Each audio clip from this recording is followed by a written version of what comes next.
Est-ce que tu sais combien coûte ce chemisier? Je suis désolée, c'était un accident. C'est toi qui as un accident. Tu devrais même pas être là.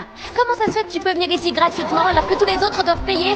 À ce moment-là, Clifford surgit soudainement dans le restaurant. Il attire immédiatement tous les regards. Emily, qui était ignorée, devient pour la première fois le centre de l'attention. Cela rend la fille riche folle de jalousie. Elle traite Clifford de monstre. Normal qu'ils se ressemblent, ça sent. C'est pas un monstre.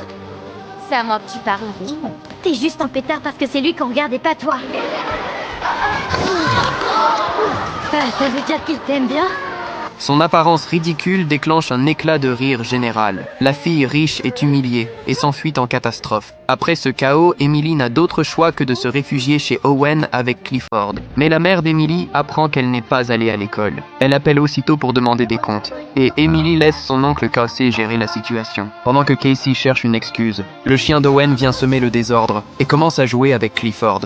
Je me disais, t'as jamais pensé à chercher un nouvel appartement? C'est peut-être le moment de changer. Désolé. Je vérifie ma batterie, j'ai plus que 1%, ça va peut-être couper. C'est peut-être l'heure des croquettes.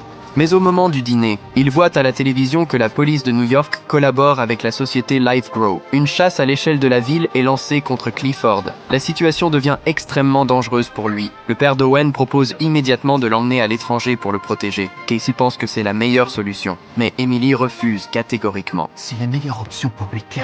Ça m'est égal. Clifford est venu vers moi quand j'étais toute seule et que j'avais pas d'amis.